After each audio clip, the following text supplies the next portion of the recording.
आज के इस वीडियो में मैं आपको इग्नू के एडमिशन प्रक्रिया के लिए इस वर्ष की अंतिम तिथि के बारे में जानकारी दे रहा हूं और इसके साथ ही साथ इग्नू के लिंक में स्कॉलरशिप के वेबसाइट का जो लिंक है उसकी जानकारी दूंगा और स्कॉलरशिप के लिए कैसे आवेदन करें वह भी जानकारी देने जा रहा हूं।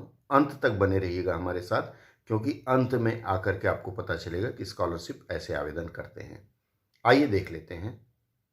आइए फिर शुरू करते हैं। देखिए, मोबाइल से ही मैंने ये क्रोम ब्राउज़र में इग्नू एडमिशन टाइप किया।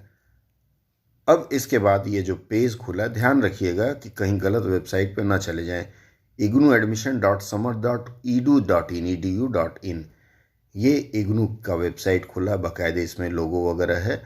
ये अब इसमें देखिए, अब ये जो एडमिशन का विवरण है इसमें देखिए लिखा हुआ है कि last date of submission of application is 31 January 2024।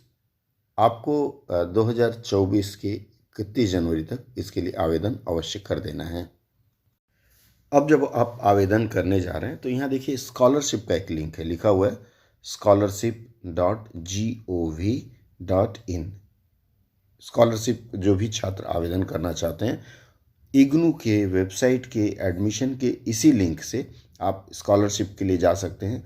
ध्यान रखिएगा कि इस वेबसाइट के अंत में .gov.in है, अर्थात गवर्नमेंट, भारत सरकार, ऐसा ये माना जाता है।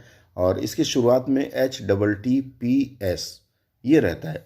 इसका मतलब है कि यह वेबसाइट सुरक्षित है और इस वेबसाइट पर जाकर के आप कर सकते हैं। अब अगला देखिए, स्क्रीन पे खुला नेशनल स्कॉलरशिप पोर्टल। यह भारत सरकार का है, कोई भी इस पर आवेदन कर सकता है। इसमें ब्लिंक कर रहा है, देखिए एकेडमिक ईयर 2023-24। ये 2023-24 जो ब्लिंक कर रहा है, अर्थात 2023-24 वालों के लिए। 2023 खत्म होने पर 2024 वालों के लिए प्रारंभ होगा।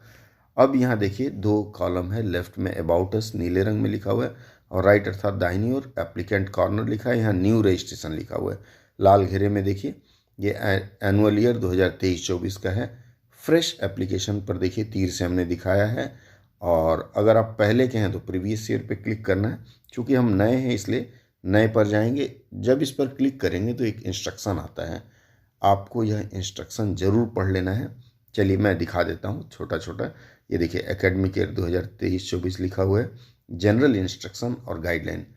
इस गाइडलाइन में सबसे ज़रूरी है, छठे नंबर पे लिखा हुआ है आधार विल बी मैंडेटरी, अर्थात पंजीकरण के लिए आधार नहीं है तो दिक्कत है आपको। इसमें मेजर एप्लीकेंट्स लिखा हुआ है, if Aadhaar not assigned candidate will require to enrol for Aadhaar and register using Aadhaar enrolment identification. अर्थात अगर आपके पास आधार नहीं है तो आप पहले आधार के लिए अपना पंजीकरण कराएं, उसके बाद इसके लिए आवेदन करें। खासकर मेजर जो बड़े हैं और माइनर में जो छोटे हैं 18 से कम, उनके लिए अलग प्रक्रिया लिखी गई है। यह पूरा पढ़ने के बाद आप नीचे आएंगे और ये लाल निशान वाला जो है, लाल रंग वाला, उसके नीचे देखिए अंडरटेकिंग बाय द एप्लीकेंट और पेरेंट। अगर आप छोटे हैं 18 से कम है तो आपके पिताजी, माताजी, या फिर आप 18 से अधिक हैं तो उन्हें यह पढ़ना है। और ये जो दोनों मैं दिखा रहा हूँ, इन दोनों में टिक करना है, उसके बाद ही आपका यह आगे बढ़ पाएगा। देखिए दोनों में मैंने टिक कर दिया।